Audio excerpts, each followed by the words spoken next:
ท่านกำลังรับฟังการส่งกระจายเสียงจากสถานีวิทยุกระจายเสียงแห่งประเทศไทยจังหวัดลำพูนสำนักประชาสัมพันธ์เขต 3 กรมประชาสัมพันธ์กระจายเสียงในระบบ FM Stereo Multiplex ความถี่ 95 เมกะเฮิรตซ์จากอาคารเลขที่ 113 หมู่ที่ 10 ตำบลบ้านกลางอำเภอเมืองจังหวัดลำพูนจากนี้ไปสถานีร่วมกับสำนักงานคณะกรรมการการเลือกตั้งประจำจังหวัดลำพูนเสนอรายการร่วมพัฒนาประชาธิปไตยกับกกต.ลำพูนค่ะ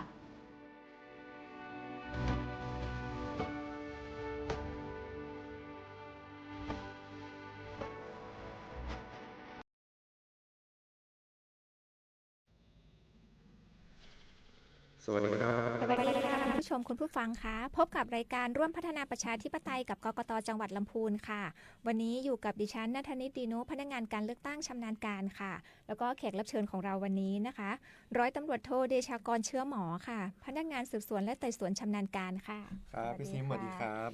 เป็นยังไงบ้างคะการเลือกตั้งของเราระดับชาติผ่านพ้นไประดับด้วยดี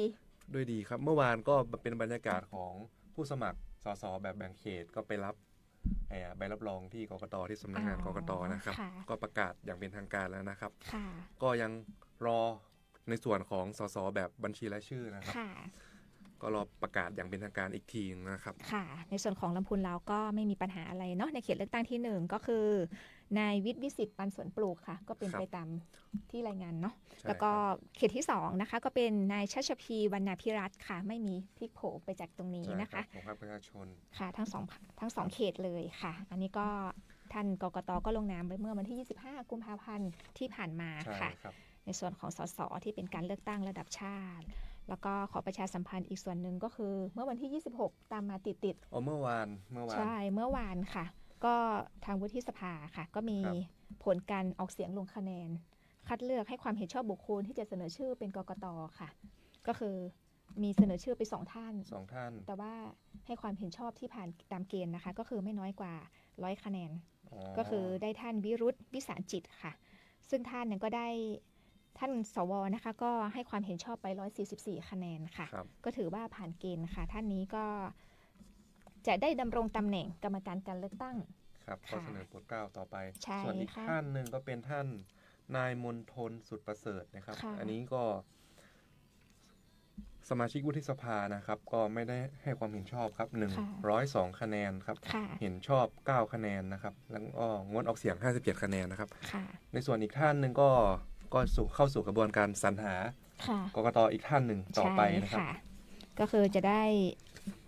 บุคลากรเนาะผู้มีความรู้ความสามารถเข้ามาช่วยงานเข้ามาพัฒนาองค์กรของเราต่อไปค่ะแล้วก็ในส่วนของการเลือกตั้งระดับชาติผู้บริหารขององค์กรเราได้รับการคัดสรรแล้วก็ที่ผ่านมาอีกจะพูดถึงก็ไม่ได้ก็คือเราก็จะพูดถึงเน้นย้ำตลอดในช่วงนี้ก็คือการเลือกตั้งอบต.ซึ่งเป็นระดับเล็กที่สุดในส่วนของท้องถิ่นใช่แล้วครับก็เพิ่งผ่านพ้นไปเมื่อวันที่11มกราคม2569ที่ผ่านมาเนี่ยครับแล้วก็ประกาศผลอะไรเรียบร้อยเน้นย้ำอยู่ตลอดว่าหน้าที่ของท่านอีกอย่างนึงผู้สมัครทุกท่านนะคะไม่ใช่เฉพาะผู้ที่ได้รับการเลือกตั้งเนาะฉะนั้นก็คือผู้สมัครทุกท่านก็คือจะต้องมีหน้าที่ในการยื่นบัญชีรายรับรายจ่ายค่ะน้องเดย์ใช่ครับช่วงนี้ก็เป็นที่บรรยากาศของสำนักงานกกตครับชั้น2นะครับงานพรรคการเมืองก็จะมีผู้สมัครของอบตนะครับทั้งสมาชิกและก็นายกก็ทยอยกันมายื่นบัญชีรายรับรายจ่ายที่สำนักงานกกตนะครับค่ะก็ผู้สมัครของเราก็200กว่าท่านค่ะนอกจากที่ยื่นที่สำนักงานแล้วก็เราก็มีแผนนะใช่ไหมใช่ค่ะก็ทางสำนักงานกกตนะคะโดยท่านผอ.ชลินทิพย์นะก็ออกแผนการรับยื่นบัญชีรายรับรายจ่ายเพื่ออำนวยความสะดวกแก่ผู้สมัครสำหรับท่านที่ยุ่งอาจจะติดภาระไม่สามารถที่จะมาที่ยื่นที่กกตได้อย่างเงี้ยค่ะนอกสถานที่ก็เยอะเลยค่ะน้องเดย์ห่วงเกือบ2 เดือนวันเนาะตั้งแต่วันที่4มีนาคมวันพุธหน้านี้ค่ะครับจนถึงวันที่9เมษายน2569นะครับช่วงนี้ก็คืออย่างวันที่4อย่างเงี้ยค่ะเราไปที่ไกลก่อนเลยอบต.แม่ลานอำเภอลีนะคะวันที่4นะคะวันพุธที่4สำหรับท่านผู้สมัครที่อยู่ในเขตของอบต.แม่ลานสำหรับท่านที่ยังไม่ได้มายื่นหรือว่ามายื่นเลยเอกสารไม่ครบหรืออะไรยังไงท่านไปที่อบต.ได้เลยสถานที่ก็คืออบต.แม่ลานค่ะเจ้าหน้าที่ของเราจะไปประจำการอยู่ตั้งแต่ 8:30 ถึง 4:30ใช่ครับค่ะก็จากนั้นก็วันที่6ค่ะมีนาคมก็ที่ไกลเหมือนกันเราเน้นที่ไกลก่อนเลยอบต.นาทรายค่ะนาทรายนี่นาทราย ผู้สมัครเยอะค่ะ เยอะที่สุดนะครับในของอบตมีทั้งหมด49 คนจ้ะ ครับ แต่ทีนี้ไม่แน่ใจว่ามีบางท่านอาจจะมายื่นที่สำนักงานเราเรียบร้อย บางส่วนแล้ว แล้ว ครับ ค่ะสำหรับท่านที่ยังไม่ยื่นนะคะ เตรียมเอกสารทุกอย่างให้พร้อม เพราะว่าเราบ้านไกลเนาะการที่เจ้าหน้าที่กกตไปถึงที่น่ะเป็นโอกาสทองที่สุดแล้วคือเราจะไม่เสียเวลาอะไรเลยแค่ท่านมาที่อบตพร้อมกับเอกสารที่ตรวจเช็คให้ครบถ้วน แล้วก็มายื่นเจ้าหน้าที่ของเราก็จะให้บริการอยู่ที่นั่นค่ะ วันที่10 มีนาคม 10 มีนาก็นั่นแหละค่ะอำเภอลีเหมือนกัน อบตเวี เวี ย ย ง ง แก้ แก้ ว วค่ะ ในส่วนของเวียงแก้วก็เยอะพอสมควร32ท่าน วันที่แล้วก็ต่อมาก็12 มีนาคมที่อบตบ้าน บ้าน ป ป ว ว ง ง ทุ่งหัว ค่ะ ช้าง นี่ก็เยอะค่ะ ครับ เกือบ50 ทุ่งหั ค่ะ วช้างเราไป2 วันไปวันที่ ใช่ค่ะ 17 มีนาคมอีกวันหนึ่ง 12ที่อบตบ้านปวง17 มีนาคมที่อบตทุ่งหัวช้างค่ะ ผู้สมัครค่อนข้างเยอะค่ะ ครับ 19 มีนาคมจะเป็นคาบเกี่ยวกันก็คือปลาภูกับบ้านห้งค่ะ ได้มาแล้ว ปลาภูกับเวียงการค่ะ เวียงการ แต่จะรับอยู่ที่ประจำการอยู่ที่อบตปลาภู ใช่ ก็คือผู้สมัครของเวียงการก็ไปยื่นที่อบตปลาภู ปลาภูครับ ค่ะ 24 มีนาคม 69 ก็ไปยื่นที่อบตหนองปลาสวายนะครับ ค่ะ แล้วก็26 มีนาเรายาวค่ะเรายาวก็คือจะมีอยู่2อบตก็คืออบตเรายาวกับนครเจดีย์ค่ะ ครับ แต่ให้ท่านไปยื่นที่อบตเรายา เพ ว ราะว่า นะคะ ไม่ไกลกันมากครับ ค่ะ2 เมษาข้ามไปเดือนเมษาก็คือที่อบตท่าตุ้มค่ะ ถ้าตุ้มน้ำดิบ ค่ะน้ำของน้ำ ป ดิ ลา บ ซางครับ แล้วก็ใกล้สุดสำหรับเรา7 เมษา 7 เมษายนก็ อบตหนองหนามค่ะ อบตหนึ่งเดียวของอำเภอเมืองครับ ค่ะ อบตหนองน้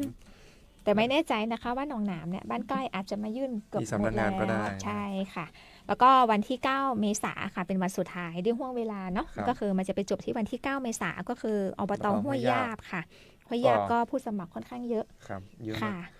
กก็กระบวนการการยื่นบัญชีรับรายรับจ่ายก็จะเสร็จก่อนสงกรานต์ ค่ะ ผู้สมัครก็จะได้ ทาง ไปเที่ยวสงกรานต์แบบสบายใจ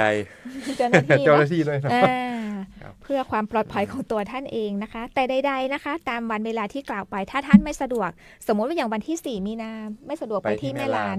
วันที่ 6 ไปที่นาซายได้ อ๋อ ค่ะ ครับ สามารถไปได้ไม่จำเป็นว่าจะต้องรอแค่ที่แม่ลานนะคะ และใดๆ ถ้าสะดวกมาที่กกต ครับ จังหวัดของเรา แผนการยื่นบัญชีรับจ่ายนอกสถานที่เนี่ยท่านสามารถติดตามได้ที่ Facebook สำนักงานกกต หรือว่าเข้าไปสอบถามที่อบตที่ท่านสมัครแต่ละที่ครับ ใช่ เพราะว่าเรา ค่ะ ได้เวียนหนังสือแจ้งไป ใช่ แล้วนะครับ ค่ะ อันนี้ก็คือประชาสัมพันธ์ในส่วนของผู้ที่ได้สมัครรับเลือกตั้ง2อบตและนายกอบต อันนี้ ครับ คือจะพูดไปถึงเรื่องเก่านิดนึง คือยังไม่จบในส่วนของหน้าที่ของท่าน ใช่ผมจะเป็น ค่ะ แล้วก็ตามมาด้วยการเลือกตั้งที่จะมีขึ้นในส่วนของท้องถิ่นก็คือเทศบาลค่ะน้องเดย์ อ๋อเรามี2ที่ ใช่ค่ะ เอาที่แรกก่อนก็จะเป็นเทศบาลตำบลบ้านแป้นค่ะ เขต 2 เขต2อันนี้ ค่ะ กรณีแทน แทน ตำ ตำ แห แห น่ น่ ง ง ที่ ที่ ว่า ว่าง งก็คือวันนี้จะเป็นวันรับสมัครวันสุดท้าย เพราะว่าท่านผอกกตเนี่ยท่านผอกกตบ้านแป้นก็คือประกาศให้มีการรับสมัครเนี่ยตั้งแต่วันที่ 23 23 ถึง 27 ค่ะ ก็วันจันทร์ถึงวันศุกร์เนี่ย ค่ะ วันนี้วันสุดท้า หน้าย เมื่อวานเนี่ยมีจำนวนผู้สมัครจนถึงเมื่อวานเนี่ย3 ท่านค่ะ 3 ท่าน ค่ะ เอา1ท่านนะครับ ใช่ค่ะ วันนี้ก็เขาบอกว่าวันนี้เป็นวันดีอาจจะมีผู้สมัครมายื่น อีก เขาว่า ครับ กันนะคะ วันดี สำหรับคนความเชื่อค่ะ ในส่วนของบ้านแป้นแล้วหลังจากนั้นนะก็จะมีการตรวจสอบคุณสมบัติอะไรต่างๆ ค่ะ แล้วก็จะแจ้งไปส่วนวันเลือกตั้งก็คือจะเป็นวันที่ 29 มีนา 29 มีนาคม ค่ะ ซึ่งจะไปเกี่ยวพันกับเรื่องเดียวกันกับการเลือกตั้งเทศบาลตำบลบ้านเรือน อ๋อเทศบาลบ้านเรือนนี่คือเทศบาลใหม่ล่าสุดใหม่เอี่ยมเลยนะครับ อ่า เพิ่งยกฐานะจากอบตมาเป็นเทศบาล อันนี้จะ นะค เป็ รับ นอีกเคสหนึ่งเมื่อก่อนอ่ะอยู่ในกลุ่มของอบ อบ ต ต คือจะเป็น1 ใน 17 อบตตอนเนี้ย ครับ ยกฐานะขึ้นมาเป็นเทศบาล ก็เลยจะกลายเป็นหนึ่งเดียวที่จะต้องได้เลือกตั้งไม่พร้อมกับเทศบาลทั่วไป ครับ ค่ะ ก็เหมือนกันค่ะ ก็มีการรับสมัครตั้งแต่วันจันทร์เป็นต้นมา 23 จนถึงวันเนี้ยค่ะ วันที่ 27 วันสุดท้ายแล้วนะครับ แล้วก็มีข่าวอีกละว่าจะมีผู้สมัครอยู่ ซึ่งข้อมูลณเมื่อวานน่ะผู้สมัครนายกเนี่ยมี2ท่าน มี2ท่าน ค่ะ อ๋อ เขต1เนี่ยมี18 ท่านสำหรับส โอ้ ท โหสท18 ท่าน ค่ะ เขต2 13 ท่าน เอา6คน ค่ะ นี่ 6 คน เขต2เอา6คน ค่ะ ได้มีโอกาสไป เขตหนึ่งการแข่งขัน เมื่อ สูง เมื่อวันรับสมัครวันแรกคือคักมากเลยค่ะ คือคักมาก เขา ไหม มา ครับ เป็นทีมมาอะไรเงี้ยเป็นสีสันเลย อ๋อ ค่ะ มีผู้สมัคร2ทีม แล้ว6คนก็12แล้วนอกนั้นก็จะเป็นอิสระใช่ค่ะก็เลยจะต้องลุ้นกันต่อไปอันนี้ก็จะเป็นไทม์ไลน์เดียวกันค่ะรับสมัครจนถึงวันนี้แล้วก็วันเลือกตั้งก็คือ29มีนาเหมือนกันวันอาทิตย์ที่29มีนาพร้อมกับบ้านแป้นนะครับฉะนั้นเนี่ยเรื่องสองที่เนี่ยก็คือจะไทม์ไลน์เดียวกันหมดเลยค่ะแต่จะคนละประเภทกันอันนึงเป็นการยกฐานะก็คือแบ่งจากเมื่อก่อนมี8หมู่บ้านเนาะเลือกสมาชิกได้8คนตอนนี้ก็เป็นเทศบาลปุ๊บก็จะต้องแบ่งเป็น2เขตละ6คนก็ได้12คนได้เยอะขึ้นสำหรับสมาชิกจ้ะในส่วนนี้แล้วก็เมื่อวันอาทิตย์ที่ผ่านมาอีกนิดนึงก็คือมีการเลือกตั้ง2อบต.ห้วยยาบเขต3อันนี้ก็จะต่อเนื่องมาจากการเลือกตั้งอบต.เหมือนกันครบวาระคือเพื่อนๆเลือกตั้งกันไปหมดละประกาศผลละจะมีอยู่เขต3ของห้วยยาบที่ต้องมีการประกาศให้มีการเลือกตั้งใหม่แล้วก็มีการเลือกตั้งไปแล้วค่ะในส่วนนี้ก็ได้พูดถึงว่าก็ได้ผู้สมัครที่ได้รับคะแนนสูงสุดมาแล้วค่ะประกาศ5/8ไปเรียบร้อยก็คือนายพิงวงคมค่ะวงคมค่ะมีผู้มีสิทธิ์ในหมู่บ้านเนี่ยก็คือหมู่บ้านหมู่ที่3เนาะของอบต.ห้วยยาบก็338แต่ที่น่าดีใจก็คือผู้มาใช้สิทธิ์ตั้ง 84% ค่ะน้องเดก็แอบหวั่นอยู่ว่าไม่มีใครมาได้สิทธิ์ใช่ไหมครับเพราะว่าเราก็แอบลุ้นอยู่นะเรื่องของการแบบเลือกตั้งบ่อยๆอย่างเงี้ยก็อาจจะเกิดความเบื่อหน่ายอะไรได้แต่ใดๆคือประชาชนผู้มีสิทธิ์ของห้วยยาบเขต3ให้ความร่วมมือดีมากเลยค่ะ 84% สูงมากค่ะบัตรเสียมีแค่1ใบจากผู้มาใช้สิทธิ์โอ้อันนี้ต้องสุดยอดนะครับถ้าไม่มีเลยนี่จะจะ100%เลยแต่ใดๆเนาะมี1ใบเราก็ถือว่าโอ้โหขอบพระคุณมากเลยนะคะสำหรับการให้ความร่วมมือการเห็นความสำคัญของการไปใช้สิทธิ์ของท่านนะคะอันนี้ก็นำเสนอนำเรียนท่านกกต.ไปแล้วเรียบร้อยก็อยู่ระหว่างกระบวนการตรวจสอบอะไรต่างๆนานาถ้าไม่มีอะไรพลิกโผก็รอประกาศรับรองผลการเลือกตั้งครับค่ะในส่วนนี้ค่ะพี่ซิมช่วงนี้เนาะพอจะมีประกาศเลือกตั้ง2ที่ใช่ไหมครับบ้านแป้นกับบ้านเรือนช่วงนี้ผู้สมัครที่สำคัญนะครับห้ามลืมเด็ดขาดก็คือการยื่นวิธีการหาเสียงครับช่วงนี้ก็การสืบสวนก็จะมีผู้สมัครเข้ามาทุกวันครับมายื่นเอกสารการหาเสียงไม่ว่าจะเป็นพาหนะการหาเสียงทางอิเล็กทรอนิกส์แล้วก็ผู้ช่วยหาเสียงหรือว่ามีเวทีสถานที่ก็มาแจ้งกันครับเราเลือกตั้ง29มีนาคมก็นับตั้งแต่วันที่ตำแหน่งว่างลงนะครับกรณีของทั้งบ้านแป้นและบ้านเรือนนะครับเพราะว่าเป็นการเลือกตั้งอันเนื่องมาจากตำแหน่งว่างอันไม่ใช่เพราะเหตุครบวาระหรือครบอายุนะครับก็ผู้สมัครเนี่ยหาเสียงได้ตั้งแต่วันที่ตำแหน่งว่างลงนะครับจนถึงเวลา 18 นาฬิกาของวันก่อนเลือกตั้งก็คือ2ที่นี้ก็28มีนาคม2569นะครับก่อน 18 นาฬิกานะครับพอหลัง 18 นาฬิกาปุ๊บท่านก็ต้องหยุดหาเสียงทุกอย่างนะครับวันนี้ที่ผมจะมาพูดก็คือเรื่องสำคัญคือระเบียบของกกต.ครับว่าด้วยวิธีการหาเสียงและลักษณะต้องห้ามในการหาเสียงยังไงแล้วก็ห้ามยังไงข้อแรกเลยครับพี่ซิมผู้สมัครนะครับห้ามผู้สมัครดำเนินการหรือยินยอมให้พรรคการเมืองหรือให้ผู้ใดนะครับดำเนินการนำสถาบันพระมหากษัตริย์นะครับมาเกี่ยวข้องกับการหาเสียงเลือกตั้งอันนี้ห้ามเด็ดขาดเลยครับแล้วก็อีกข้อหนึ่งที่ห้ามก็คือห้ามผู้สมัครเนี่ยยินยอมให้พรรคการเมืองหรือผู้ใดหาเสียงเลือกตั้งในลักษณะดังต่อไปนี้7ข้อก็คือเริ่มตั้งแต่การแจกจ่ายเอกสารหาเสียงเลือกตั้งนะครับโดยที่วางโปรยในที่สาธารณะไม่ได้เด็ดขาดนะครับเพราะว่ามันผิดเรื่องพรบรักษาความสะอาดของท้องถิ่นนะครับแถวบ้านผมเนี่ยก็จะมีแก๊งเงินกู้ครับพี่ซิมจะเอาบัตรแข็งเล็กๆเนี่ยครับมาโปรยทุกวัน เนี่ยถ้าท่านเอาเอกสารการหาเสียงเนี่ยมาวางมาโปรยที่หน้าบ้านผู้มีสิทธิเลือกตั้งเนี่ยก็จะเข้าข่ายผิดก็สกปรกผิดพรบรักษาความสะอาดของท้องถิ่นแล้วก็มันเหมือนแก๊งเงินกู้เนี่ยไม่ได้ของเรา ต้องให้กับมือหรือว่าถ้าจะเสียบก็ต้องไว้ในตู้จดหมายหรือว่าในที่มั่นคงเวลาลมพัดพายุมาช่วงนี้ก็มีพายุมาจะได้ไม่ปลิวนะครับข้อที่2ก็คือเรื่องการแจกเอกสารและก็วิดีทัศน์เกี่ยวกับการหาเสียงเลือกตั้งเนี่ยที่มิได้ระบุชื่อสกุลที่อยู่ของผู้ว่าจ้างผู้ผลิตนะครับจำนวนวันเดือนปีผลิตอย่างเช่นคือแผ่นพับเอกสารนะครับ ผู้สมัครเนี่ยต้องระบุด้วยครับว่าชื่อผู้สมัครนามสกุลผู้สมัครแล้วก็ว่าจ้างใครเป็นผู้ผลิตต้องชื่อของผู้ว่าจ้างผู้ผลิตจำนวนกี่แผ่นกี่ชิ้นผลิตวันไหนเดือนไหนก็ต้องระบุให้ชัดเจนนะครับในเอกสารหาเสียงนะครับแล้วก็อีกข้อหนึ่งพี่ซิมก็เรื่องการยื่นพาหนะข้อนี้ก็สำคัญคำว่าพาหนะเนี่ยครับความหมายรวมถึงทุกอย่างที่เป็นพาหนะรวมไม่ว่าจะเป็นสัตว์รถลาม้าช้างถามว่ากรณีของรถไม่มีทะเบียนยื่นเป็นพาหนะได้ไหมได้นะครับเช่นรถจักรยานรถยนต์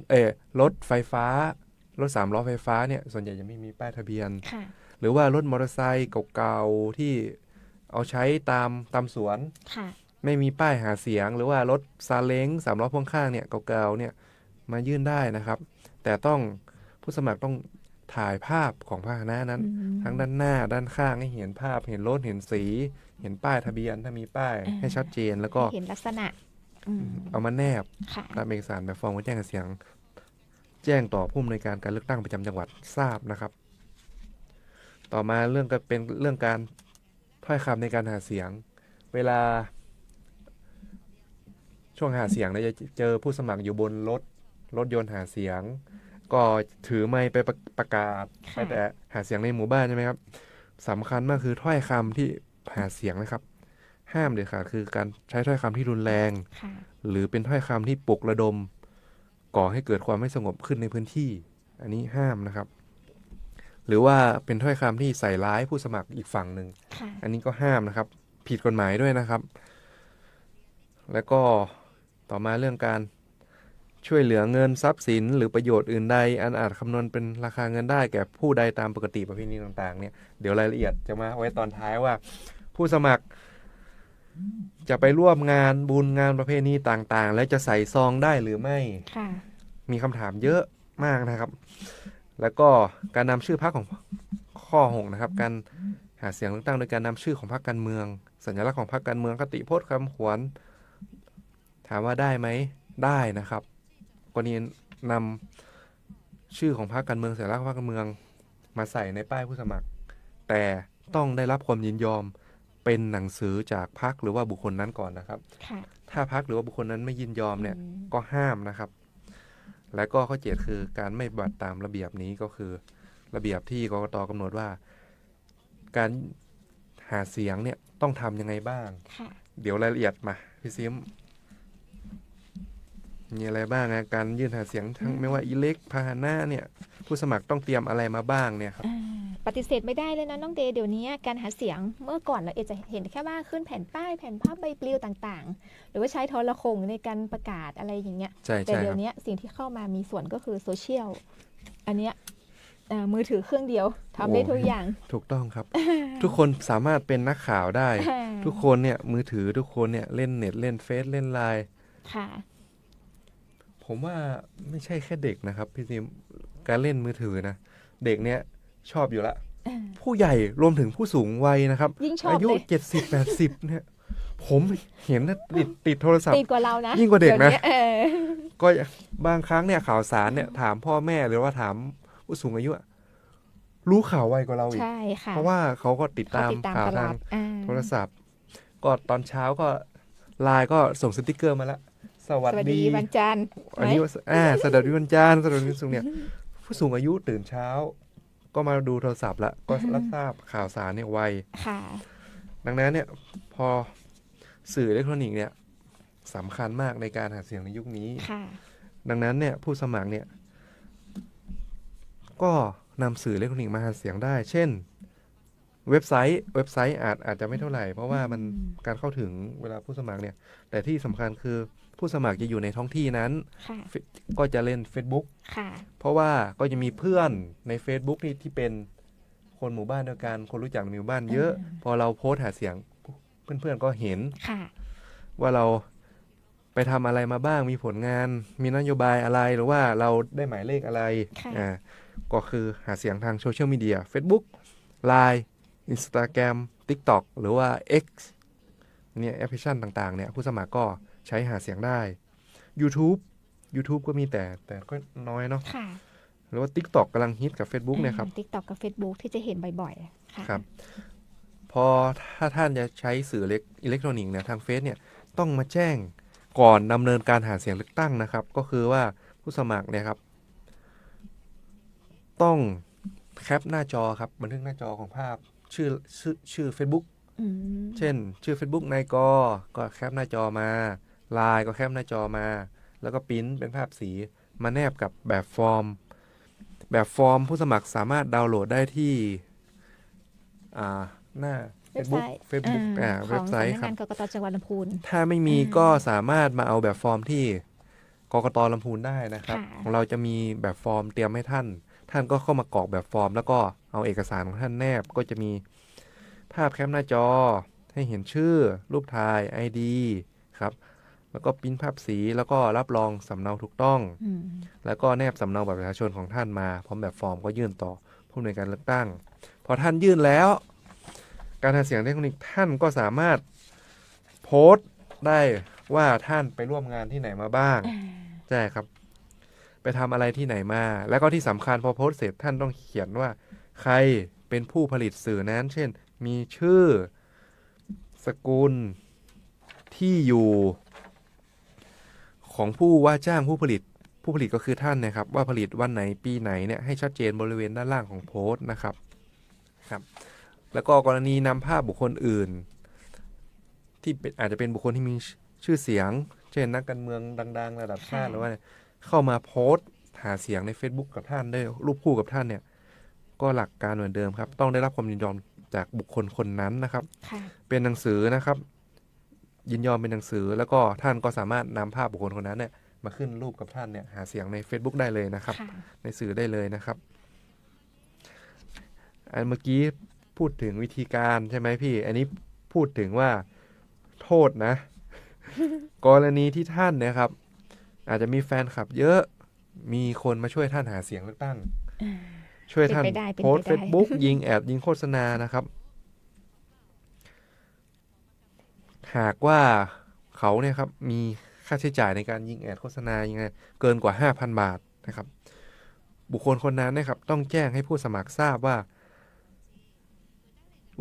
ค่าใช้จ่ายดังกล่าวเนี่ยเกินกว่า 5,000 บาทแล้วผู้สมัครก็ต้องนำเงินจำนวนนั้นเป็นมาแจ้งต่อผู้อำนวยการการเลือกตั้งประจำจังหวัดทราบเพื่อรวมเป็นค่าใช้จ่ายในการเลือกตั้งในการมายื่นบัญชีรายรับรายจ่ายในการหลังจากวันเลือกตั้งอีกภายใน90 วันนะครับอันนี้การยื่นสื่ออิเล็กทรอนิกส์ค่ะในส่วนนี้ก็อย่างที่บอกนะคะเน้นย้ำว่าให้ดำเนินการก่อนที่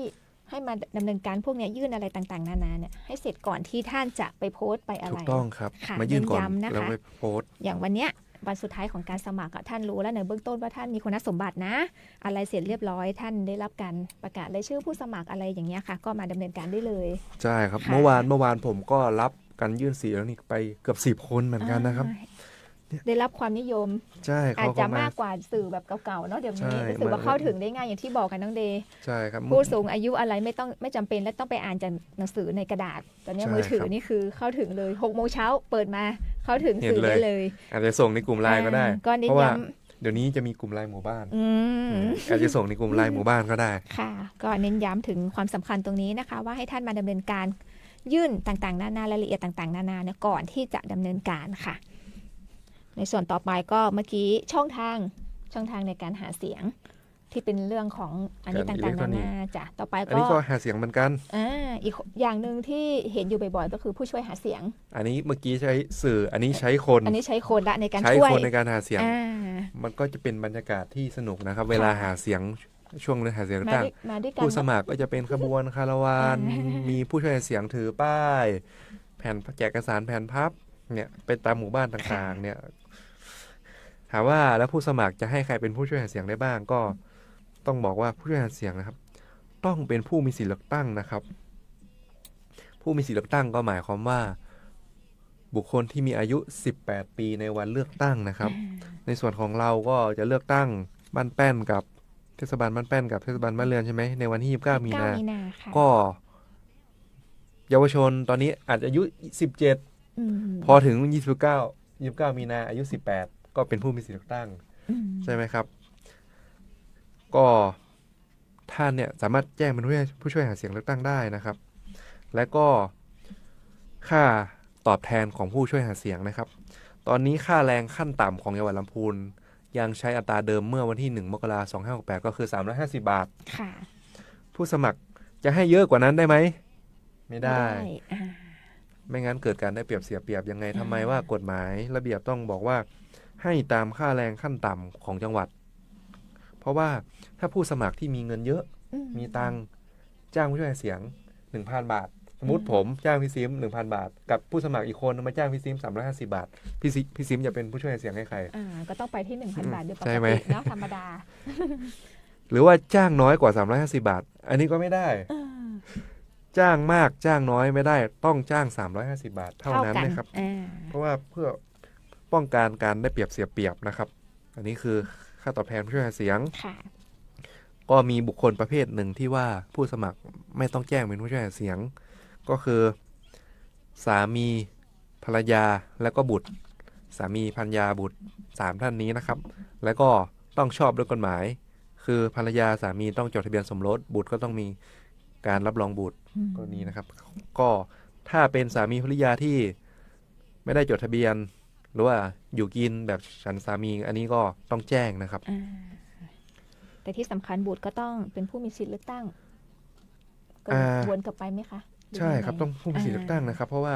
ต้องกลับมาถามว่าเป็นผู้มีสิทธิเลือกตั้งค่ะครับก็อันนี้ก็หลักเหมือนกันแจ้งก่อนวันดำเนินการแบบว่าวันพรุ่งนี้เราจะเดินขบวนใหญ่วันนี้ผู้สมัครก็ต้องให้คนที่ทำเรื่องการด้านเอกสารเนี่ยดำเนินการแจ้งผู้ช่วยหาเสียงต่อผู้อำนวยการการเลือกตั้งประจำวันให้เสร็จก่อนนะครับค่ะก็ยื่นแต่เนิ่นๆก็จะเป็นการดีเพราะว่าต่างคนต่างยื่นเราก็ไม่รู้ว่าจะไปยื่นซ้ำซ้อนหรือเปล่าเนาะใช่แล้วก็ที่สำคัญก็คือต้องเตรียมอะไรบ้างใช่ไหมครับผู้สมัครก็ต้องไปขอสำเนาบัตรประจำตัวประชาชนของผู้ช่วยหาเสียงพร้อมให้เจ้าตัวรับรองสำเนาถูกต้องครับแล้วก็เอามาแนบตามแบบครับเหมือนเดิมถ้าไม่มีแบบก็มาเขียนมากรอกแบบฟอร์มที่สำนักงานกกต.ลำพูนได้นะครับใดๆก็คือคนที่ท่านเอามาเป็นผู้ช่วยหาเสียงหนึ่งเขาต้องรับรู้ว่าเขาเป็นผู้ช่วยหาเสียงของท่านเพราะอะไรเพราะว่าจะต้องรับรองสำเนาบัตรประชาชนใช่ครับเขาก็รับรองตัวเองไม่ใช่เขาต้องรู้ด้วยเจ้าตัวไม่รู้ผู้สมัครมีสำเนาบัตรประชาชนเขามายื่นพอมีเรื่องปุ๊บเจ้าตัวก็ปฏิเสธว่าเขาไม่ได้เอาบัตรให้หรือว่าไม่ได้เซ็นสำเนาให้ก็เป็นเรื่องผู้สมัครก็ต้องรับค่ะผิดของการกระทำไปเมื่อผู้สมัครแจ้งผู้ช่วยหาเสียงแล้วสิ่งที่ผู้สมัครนะครับสามารถให้ผู้ช่วยหาเสียงได้ก็คือเสื้อผ้าหมวกสิ่งของกางเกงอะไรเป็นเสื้อทีมนะครับเลี้ยงอาหารก็กลางวันมีอาหารเช้ากลางวันก็ขึ้นอยู่กับผู้สมัครนะครับเครื่องดื่มแต่เครื่องดื่มในที่นี้เนี่ยไม่แอลกอฮอล์ไม่ได้นะครับโนแอลกอฮอล์นะครับเฉพาะเครื่องดื่มอาจจะเป็นน้ำหวานนะครับและก็กรณีผู้สมัครอยากเปลี่ยนผู้ช่วยหาเสียงก็เปลี่ยนได้นะครับแต่ไม่เกิน3ครั้งละไม่เกิน1 ใน 3ของผู้ช่วยหาเสียงในการเลือกตั้งนั้นนะครับก็คือเช่นแจ้งมาครั้งแรก100คนครั้ง2ครั้ง3ก็จะเปลี่ยนก็ต้องเปลี่ยนครั้งไม่เกินละ1 ใน 3ของวันที่แจ้งก็คือประมาณ33ค่ะไม่เกินนี้ค่ะแล้วก็ไม่เกิน3ครั้งไม่ใช่นั้นผู้สมัครก็จะถามว่ากรณีท้องถิ่นเนี่ยผมสามารถแจ้งผู้ช่วยหาเสียงได้กี่คนตรงนี้นะคือกฎหมายไม่ได้ระบุไว้นะครับว่าไม่จำกัดจำนวนนะครับก็คือใช้วงเงินค่าใช้จ่ายในการครอบคลุมครับคือห้ามเกินวงเงินในการหาเสียงนะครับส่วนสสเนี่ยที่ผ่านมาก็คือกฎหมายกำหนดไว้20 คนไม่เกิน20 คนนะครับอันนี้เป็นคำถามมีคำถามนึงที่ผู้สมัครถามเวลาเหมือนว่าเรากำลังไปหาเสียงอยู่เรานั่ง3 ล้อพ่วงข้างมันมีที่นั่งว่างเราก็แฟนคลับเยอะชาวบ้านก็รักเยอะหรือว่าชาวบ้านเนี่ยเวลาเห็นหาเสียงก็อยากช่วยหาเสียงก็กระโดดขึ้นรถ3 ล้อพ่วงข้างหรือว่ามันอยู่ท้ายกระบะหรือว่าซ้อนมอเตอร์ไซค์มาด้วยเนี่ยทั้งที่ว่าผู้สมัครไม่เคยแจ้งบุคคลคนนั้นเนี่ยเป็นผู้หาเสียงมาก่อนเนี่ยแบบนี้จะผิดกฎหมายเลือกตั้งหรือเปล่าถ้ากรณีแบบนี้นะครับ เมื่อผู้สมัครนะครับพบเห็นเหตุการณ์ที่บุคคลอื่นที่ไม่ใช่ผู้ช่วยหาเสียงนะครับเข้ามาดำเนินการช่วยเหลือผู้สมัครในการหาเสียงเลือกตั้งนะครับผู้สมัครต้องแจ้งเหตุการณ์นั้นต่อผู้อำนวยการการเลือกตั้งประจำจังหวัดทราบโดยเร็วนะครับเช่นหาเสียงวันนี้มีบุคคลอื่นที่ไม่ใช่ผู้ช่วยหาเสียงมาหาเสียงประมาณ3คนพอท่านทราบแล้วก็วัน2วันเนี่ยท่านก็ต้องรีบมาแจ้งเลยว่ามีนายกนายขอเนี่ยมาช่วยหาเสียงกฎหมายยังคุ้มครองอยู่ใช่ไหมคะใช่ครับเพราะอะไรเพราะว่าช่องโหว่ตรงนี้เราไม่รู้ว่าคนที่มาช่วยเราอะเป็นฝ่ายไหนเอาจริงๆน้องเดชใช่ไหมถูกต้องครับเผื่อท่านก็ทำเป็นเพิกเฉยว่าแบบมาช่วยเราได้ประโยชน์เรามองที่เจตนาครับเราไม่ได้แต่เราจะไม่คุ้มครองที่ท่านกรณีที่ท่านรู้อยู่แล้วนะครับเช่นแต่ก็นิ่งเฉยไม่แจ้งมา20คนวันนั้นคือมีผู้เสียงมา20-50คนแล้วก็20-50คนไม่ได้แจ้งมาเลยแบบนี้คือเจตนาชัดๆใช่เจตนาชัดๆนะครับฉะนั้นกฎหมายเนี่ยก็เลยเปิดช่องทางให้ท่านอีกทางนึงนะคะในกรณีที่ท่านยังไม่รู้เนาะว่ามีคนมาช่วยอะไรท่านก็เลยหลังจากเกิดพฤติการนี้เกิดขึ้นเนี่ยท่านก็มาแจ้งได้อยู่โดยเร็วด้วยนะคะอย่างที่บอกว่าเกิดเหตุการณ์วันนี้พรุ่งนี้ท่านมาได้ก็ยิ่งดีเลยเพื่อตัวท่านเองนะคะในส่วนนี้ก็ทั้งหมดทั้งมวลที่ผ่านมาตั้งแต่การจัดทำสื่ออิเล็กทรอนิกส์การยื่นผู้ช่วยหาเสียงต่างๆค่ะน้องเดย์เกิดค่าใช้จ่ายเกิดขึ้นเมื่อกี้น้องเดย์บอกว่าอย่างผู้ช่วยหาเสียงเนี่ยเราจะรู้อยู่แล้วว่าค่าแรงขั้นต่ำค่ะเอาค่าแรงขั้นต่ำกำหนดไม่เกิน350 บาทแต่ไม่จำกัดจำนวนคนที่ท่านจะเอามาเป็นผู้ช่วยหาเสียงถูกต้องแต่ทั้งหมดทั้งมวลย้อนกลับไปว่าค่าใช้จ่ายที่ท่านผู้อำนวยการการเลือกตั้งประจำจังหวัดลำพูนได้ประกาศไว้สำหรับการเลือกตั้งท้องถิ่นใช่ค่ะในส่วนของท่านที่ลงสมัครเป็นนายกนะคะในส่วนของเทศบาลตำบลค่ะนายกเทศมนตรีกรณีจะเป็นแทนตำแหน่งที่ว่างเนาะท่านก็จะใช้จ่ายได้ไม่เกิน 350,000 บาทค่ะในส่วนของสมาชิกสภาเนี่ยแต่ละครั้งก็คือจะได้แค่ 170,000 บาทเนี่ยครับค่ะก็จะเป็นผลพวงย้อนกลับไปว่าถ้าท่านจ้างผู้ช่วยหาเสียงเยอะกฎหมายไม่ได้ห้ามว่ากี่คนแต่ใดๆคือถ้าท่านมีค่าใช้จ่ายอื่นๆอีกท่านก็พึงระมัดระวังในส่วนนี้ด้วยใช่นะครับอันนี้คือกรณีของเคสของเราเลยก็คือเลือกตั้งบ้านเรือนกับบ้านแป้นนะครับสทก็ไม่เกิน170,000นายกไม่เกิน350,000นะครับทางนี้ในรายละเอียดตรงนี้ก็ได้มีหนังสือแจ้งไปที่ทั้ง2เทศบาลแล้วนะคะถ้าท่านอยากจะได้รายละเอียดเพิ่มเติมเนาะท่านไปติดต่อที่เทศบาลบ้านแป้นกับเทศบาลบ้านเรือนได้เลยนะคะก็คือใช้ในวงเงินที่ไม่เกินนี้ค่ะตามที่กำหนดอย่างที่บอกก็เรื่องของเงินจบไปไม่น่าจะมีปัญหาในส่วนนี้เคยเกิดประเด็นไหมคะในส่วนที่ว่าค่าใช้จ่ายเกินของเราเคยมีไหมของเราไม่มีเกินมีแต่ว่ายื่นไม่ถูกต้องยื่นไม่ครบถ้วนตามความเป็นจริงอันนี้ก็จะมีเรื่องร้องเข้ามาครับก็สำคัญเหมือนกันเนี่ยค่ะก็เลยบอกว่าตั้งแต่วันที่ท่านสมัครคืออาทิตย์นี้น้องเดย์จะมีรายการค่าใช้จ่ายเกิดขึ้นละท่านเก็บได้เลยวิธีการนะครับท่านทำแฟ้มมาก็ได้หรือว่ากล่องลัง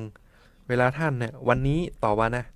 ค่าข้าวเท่าไหร่ได้ใบเสร็จมาเอาไปหย่อนไว้ก่อนในแฟ้มในลังค่าน้ำมันเติมน้ำมันเท่าไหร่ได้สลิปมาเอาไปใส่ในลังค่าอะไรทุกอย่างเนี่ยค่ากองทัพบำเหน็จในท้องนะครับเอามาใส่ในลังพอแล้วตั้งเสร็จยื่นให้ท่านก็เปิดดูในแฟ้มในลังเอกสารทุกอย่างก็ครบอยู่ตรงนั้นอย่างที่บอกค่ะหากล่องมาแค่กล่องเดียวท่านหยอดไปก่อนแล้วค่อยมาว่ากันทีหลังเพราะว่าการที่ท่านไปเก็บน่ะเราไม่ได้อยู่ที่บ้านอย่างเดียวน้องเดย์เราลงพื้นที่หาเสียงไปตรงโน้นตรงนี้ไม่วางบนโต๊ะแล้วก็พอผ่านไปหลายๆวันเป็นเดือน30 วันหายด้วยกระดาษแผ่นเดียวบางทีติดไปกับอะไรก็ไม่รู้ขยำทิ้งไปแล้วแล้วพอตอนถึงที่ท่านยื่นบัญชีแล้วรายจ่ายท่านลืมเราก็ไม่รู้นะว่ามีรายการนั้นด้วยแต่ผู้สมัครฝั่งตรงข้ามเขาจำเขาไม่ลืมนะครับเช่นท่านอาจจะพาผู้สมัครไปกินข้าวที่ร้านตามสั่งร้านนี้50 คนบินประมาณ 2,000 แต่พอประกาศแล้วที่รับจ่ายมาปุ๊บไม่มีค่าอาหารตรงนี้แต่ผู้สมัครอีกฝั่งหนึ่งเขาจำเนี่ยท่านก็ยื่นเอกสารไม่ถูกต้องครบถ้วนตามความเป็นจริงอันนี้ด้วยความเป็นห่วงเป็นใยจากเจ้าหน้าที่ที่ดูแลด้านนี้โดยตรงแล้วก็เห็นประสบพบเจอมาแล้วว่าเกิดกรณีนี้เกิดขึ้นค่ะก็คือเพราะว่าพนักงานของกกต.เราเวลาไปช่วยดูเรื่องพวกนี้เราจะไม่รู้ว่ามันเกิดเหตุการณ์ว่าเหตุการณ์อะไรเกิดขึ้นบ้างก็เอาตามที่ท่านมีอยู่ในมือนั่นแหละท่านเมื่อท่านรับรองตามนั้นเราก็โอเคตามนั้นไปหมายความว่าเช็คให้ตามนั้นค่ะแต่ที่บอกจะมีผู้ช่วยที่ติดตามท่านอยู่อีกหนึ่งก็คือฝั่งตรงข้ามของท่านนั่นเองถูกต้องครับอันนี้คือแบบว่า ฝ่ายตรวจสอบครับ ฝ่ายตรวจสอบที่ชัดเจนของท่านก็คือจะเป็น ครับ อีกฝั่งหนึ่งค่ะ ครับ นี่ก็ด้วยความเป็นห่วงเป็นใยทุกท่านนะคะ เริ่มเก็บไว้ตั้งแต่ตอนนี้ตอนที่รายการต่างๆ มันยังไม่เยอะ ใช่ครับ ค่ะ เมื่อกี้เราการหาเสียงการใช้สื่อใช้คน ค่ะ เมื่อกี้สื่ออิเล็กอันนี้คือแบบอันนี้วิธีแบบนานละ เรื่อง วิ ป้า ธี ย ดั้งเดิม คือผู้สมัครก็ถามว่าก็เนี่ยป้ายเนี่ยทำได้เท่าไหร่ ค่ะ ป้ายก็ไม่เกิน3เท่าป้ายบอร์ดเนี่ยแผ่นไวนิลนะครับป้ายไม้อ่านนะครับกว้างไม่เกิน130ยาวไม่เกิน245นะครับอันนี้ป้ายที่ตั้งตามถนนนะครับ3เท่าแล้วก็ประกาศก็จะประมาณคล้ายๆปฏิทินนะพี่ซิม ค่ะ ก็ผู้สมัครเขาก็ทำได้5เท่านะครับ อืม ไม่เกิน30เซนยาวไม่เกิน42เซนนะครับอันนี้ป้ายกับประกาศนะครับและที่สำคัญเนี่ยประเด็นการยื่นบัญชีรายจ่ายเนี่ยกรณีป้ายเนี่ยสำคัญมากเพราะว่าการเลือกตั้งเทศบาลนะครับทั้งสทนายกเนี่ยจะเป็นการสมัครในทีม ค่ะ เช่นในทีมเนี่ยในป้ายนั้นเนี่ยมีผู้สมัครสท6คน มีผู้สมัครนายกและทีมบริหารเนี่ยถามว่าค่าใช้จ่ายเนี่ยคิดกันยังไง ค่ะ ก็ตอบว่าใครมีชื่อมีรูปในป้ายก็เอามาหารกันจำน นั ว บ น เลย เท่าๆกัน อืม นะอันนี้คือหลัก ค่ะ แล้วถามว่าป้ายเนี่ยผู้สมัครใส่อะไรได้บ้างก็เหมือนเดิม ชื่อสกุลข้าพเจ้านายหมายเลขประจำหมายเลขผู้สมัคร แล้วก็กรณีที่ผู้สมัครมีชื่อของพรรคการเมืองสัญลักษณ์ของพรรคการเมืองก็นำมาใส่ในป้ายได้นะครับ ก็เหมือนเดิมได้รับความยินยอมจากพรรคหรือว่าบุคคลคนนั้นนะครับ และที่สำคัญครับกรณีแผ่นป้ายนะครับ ผู้สมัครก็ต้องระบุชื่อของผู้ว่าจ้าง ผู้ว่าจ้างก็คือผู้สมัครนั่นแหละครับ แล้วก็ชื่อของผู้ผลิตให้ใครบริษัทไหนผลิตจำนวนกี่แผ่นผลิตวันไหนวันเดือนปีที่ผลิตนะครับ ให้เห็นชัดเจนบริเวณประกาศหรือว่าแผ่นป้ายนะครับนี่สำคัญนะครับ แล้วก็การนำภาพบุคคลที่มีชื่อเสียง ไม่ว่าจะเป็นนักการเมืองระดับชาติ อืม นักการเมืองระดับท้องถิ่น นายกอบจนายกเทศบาลนายกอบตหรือว่าบุคคลที่มีชื่อเสียงในจังหวัดนั้นๆเนี่ยครับขึ้นภาพกับผู้สมัครเนี่ยครับ ก็ท่านก็ไปทำหนังสือให้บุคคลคนนั้นยินยอม ก็นำมาขึ้นคู่กับท่านได้นะครับ ก็คือต้องมีความได้รับคำยินยอมจากผู้นั้น โดยทำเป็นหนังสือด้วยไม่ใช่ว่า ทำเป็น ปา ห ก นัง เป สื ล่า อครับ เนาะ ปากเปล่าไม่ได้ เพราะปากเปล่าเนี่ยเป็นวาจาเนี่ยเวลา ใช้เป็น มีเรื่อง หลักฐาน ร้องเรียนปุ๊บเนี่ยมันขาดความน่าเชื่อถือ อ่ะถามว่าพอท่านทำป้ายไว้ละติดที่ไหนได้บ้าง อันนี้ก็สำคัญ การติดนี่ก็สำคัญมาก ติดดีก็จะเป็นคุณติดไม่ดีก็จะเป็นโทษ ยังไงสถานที่ปิดก็ท่านก็ไปดูที่ประกาศที่ผู้อำนวยการการเลือกตั้งประจำท้องถิ่นแต่ละที่นะครับ ประกาศกำหนด ค่ะ ว่าปิดตรงไหนได้บ้างนะครับ ถนนเส้นไหนซอยไหน แยกตร ที่ ง ส ไหน นะตรงไหนครับ อันนี้จะเป็นในส่วนของท่านผอกกตท้องถิ่น จะเป็นคนทำประกาศ ใช่ ค่ะ ครับ ถ้าปิดไม่ดีปุ๊บ จากที่จะได้คะแนนอาจจะเป็นได้คำด่าแท น เช่น ตรงนั้นบริเวณปากซอย แยกปากซอย เวลารถเข้าออกต้องเลี้ยวขวาเลี้ยวซ้าย ท่าน บัง มา เลย ปิดตรงซอยเลย การจะค่อยออกก็ลำบาก บทบังทัศนวิสัยในการสัญจรเนี่ยท่านก็จะได้รับคำด่าอีก อันนี้ก็เป็นมีเยอะนะครับในการเลือกตั้งที่ผ่านมานะครับ ไม่ว่าทั้งระดับชาติหรือว่าท้องถิ่นเนี่ย ก็จะมีชาวบ้านหรือว่าหน่วยงานของรัฐโทรมาแจ้งให้ผู้สมัครไปย้ายป้าย เยอะเหมือนกันนะครับ อันนี้ ค่ะ สำคัญมากเรื่องทำเลที่ตั้งในการติดนะครับ ค่ะ ในส่วนของทำเลที่ตั้งก็อย่างที่บอกค่ะ อย่างแรกเลยคือต้องตามที่ท่านผอกกตเทศบาลประกาศกำหนดไว้ แล้วก็ไปดูอีกทีว่าการติดตรงนั้นมันโอเคไหม เพราะว่าอย่างที่บอกเมื่อตรงเนี้ยเป็นที่ให้ติดไม่ได้มีแค่ของเราค่ะน้องเดย์การที่เราเหลื่อมไปนิดนึง ใช่ อาจจะไปบดบังก็ได้ใช่ไหมคะในจุด ใช่ นั้น ครับใช่ อันนี้เคยเจอมาตอนที่ท้องถิ่นหนึ่งค่ะ ก็คือได้รื้อเหมือนกันได้ไปย้าย เป็นที่บอกว่าติดอะแต่มันจะติดได้แค่ประมาณ2ป้ายหรือ3ป้ายเต็มที่อย่างเงี้ยค่ะแล้วเขาไปต่อเป็นป้ายที่4ที่5อย่างเงี้ยก็เรียบร้อยเลย เลยไปก็คือจบสำหรับ ทัศนวิสัยตรงนั้นก็บดบังไปก็ต้องไปรื้ออย่างเงี้ยค่ะขอเพิ่มเรื่องค่าใช้จ่ายในการรื้อถอนนะครับกรณีที่หน่วยงานของรัฐหรือว่าประชาชนเนี่ยหน่วยงานรัฐติดหน้าในงานแจ้งผู้สมัครแล้วแจ้งครั้งที่1ก็ไม่ย้ายครั้งที่2ก็ไม่ย้ายงั้นย้ายเองเจ้าของที่ย้ายเลยหากมีค่าใช้จ่ายในการรื้อถอนในการย้ายเนี่ยก็ต้องเรียกเก็บค่าใช้จ่ายจากผู้สมัครนะครับแล้วเอามารวมเป็นค่าใช้จ่ายในการเลือกตั้งด้วยไหมคะต้องรวมครับอย่าลืมนะคะ ในส่วนนี้ด้วยเมื่อกี้เรื่องของโค้ดเรื่องของป้ายแล้วก็พาหนะอย่างที่บอกค่ะน้องเดย์พาหนะคือไม่ได้แค่มองแค่ว่ารถอย่างเดียวใช่ครับอันนี้ก็สำคัญเรื่องการยื่นพาหนะนะครับ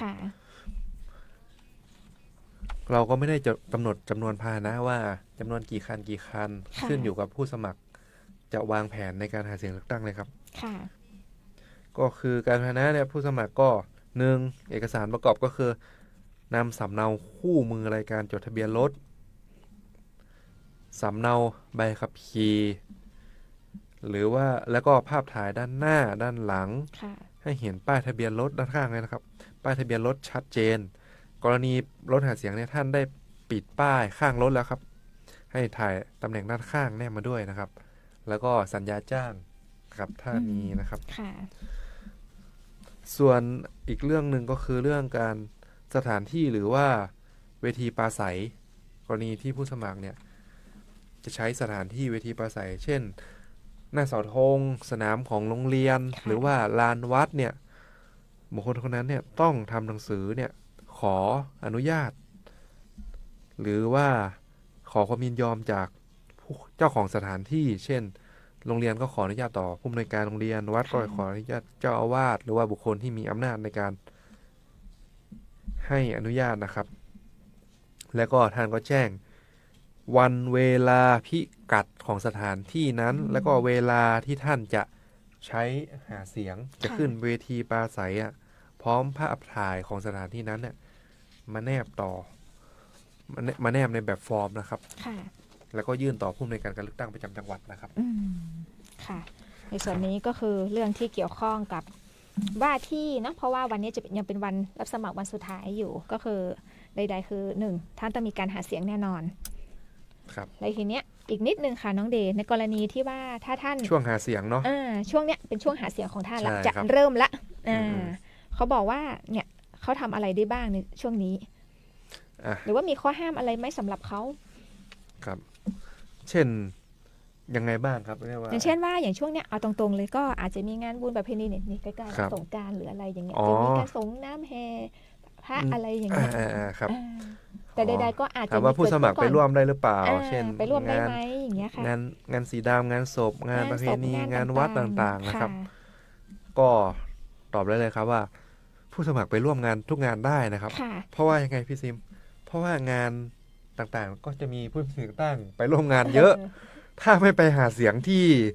สถานที่ที่คนไปเยอะๆจะไปหาเสียงที่ไหนใช่ไหมครับใช่ค่ะก็ไม่ได้ห้ามผู้สมัครก็ไปร่วมงานบุญงานบวชงานศพงานแต่งก็ยังได้เลยนะครับไปได้นะคะผู้สมัครไปร่วมงานได้ตามปกติก็ไปหาเสียงไปแนะนำตัวต่อพ่อแม่พี่น้องประชาชนว่ามาสวัสดีครับอะไรก็ขอเลือกหน่อยอันนี้ได้ตามปกตินะครับแต่มีข้อระวังเรื่องว่าพอไปร่วมแล้วเนี่ยใส่ซองได้ไหมนั่นแหละตามมาด้วยการใส่ซองช่วงนี้งดให้อันนี้ให้งดครับเว้นไว้ก่อนครับช่วงที่หาเสียงเนี่ยคือการใส่ซองนี่ไม่ได้นะครับทำไม่ได้เช่นงานศพตามปกติประเพณีเราก็ใส่ซองเนี่ยนะครับช่วยเหลือเจ้าภาพงานบุญบวชก็ใส่ซองขาวไปแต่ช่วงหาเสียงเลือกตั้งเนี่ยผู้สมัครจะเอาเงินใส่ซองให้ซองช่วยงานต่างๆเนี่ยไม่ได้นะครับเพราะว่าระเบียบกกต.หรือว่าพรบ.การเลือกตั้งท้องถิ่นนะครับห้ามไว้นะครับว่าเรื่องการช่วยเหลือเงินทรัพย์สินเนี่ยหรือว่านอกจากเงินและทรัพย์สินเนี่ยอาจจะเป็นผลประโยชน์อื่นอาจคำนวณเป็นราคาเงินได้เนี่ยให้แก่ผู้ใดทำปกติไม่ได้เช่นปกตินะมีรถยนต์6ล้อมีอะไรเนี่ยไปช่วยชาวบ้านขนเต็นท์ขนโต๊ะ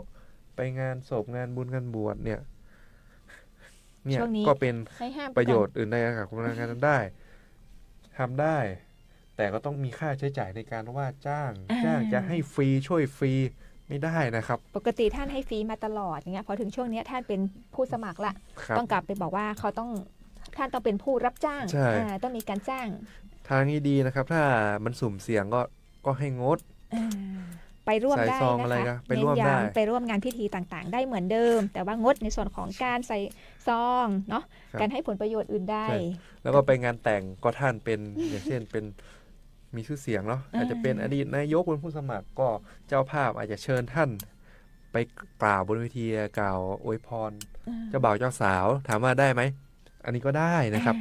ก็ท่านก็ขึ้นเวทีไปอวยพรเจ้าบ่าวเจ้าสาวเนี่ยตามปกติแต่อย่าเอาเรื่องการหาเสียงแล้วตั้งมาเลยนะผมลงอันนี้ให้งดเอาแค่ไปในบทบาทนั้นใช่บทบาทไปอวยพรเจ้าบ่าวเจ้าสาวก็พอแล้วนะครับค่ะในส่วนนี้ก็คือพอเป็นน้ำจิ้มในส่วนของวันนี้นะคะอย่างและที่สำคัญนะคะเน้นย้ำอีกทีนึงว่าที่ผู้สมัครทุกท่านนะคะในส่วนของท่านที่สมัครเป็นนายกของอบต.บ้านเรือนนะคะก็คือค่าใช้จ่ายวงเงินที่ท่านจะใช้จ่ายได้ก็คือไม่เกิน 350,000 บาทค่ะในส่วนของสมาชิกในส่วนของทั้งบ้านเรือนและบ้านแป้นก็ใช้ได้ในวงเงินไม่เกิน 170,000 บาทค่ะเน้นย้ำกันอีกทีนึงในส่วนของค่าใช้จ่ายทุกอย่างเลยนะคะเริ่มตั้งแต่ค่าถ่ายรูปค่าใบรับรองแพทย์ค่าใบสมัครต่างๆเริ่มนับแล้วนะคะในวงเงินนี้ก็เท่าที่ผ่านมาอย่างที่บอกค่ะลำพูนเราก็ไม่เคยติดปัญหาในส่วนว่ามีการใช้จ่ายเกินเนาะไม่มีครับเน้นย้ำก็คือเรื่องของการยื่นไม่ครบครับฉะนั้นก็ยื่นไม่ถูกต้องถูกต้องครบถ้วนนะครับอันนี้สำคัญรีบเก็บเอกสารต่างๆที่เกี่ยวข้องไว้เลยนะคะเพราะว่าจะได้ไม่มีปัญหาในภายหลังค่ะด้วยความเป็นห่วงเป็นใยจากสำนักงานกกต.ลำพูนค่ะสำหรับวันนี้รายการร่วมพัฒนาประชาธิปไตยกับกกต.จังหวัดลำพูนก็หมดเวลาเพียงเท่านี้พบกับเราได้นะคะในทุกๆวันอังคารค่ะเวลาหลังเคารพธงชาตินะคะจนถึงเวลาประมาณ 9 นาฬิกาค่ะสำหรับวันนี้สวัสดีค่ะครับสวัสดีครับ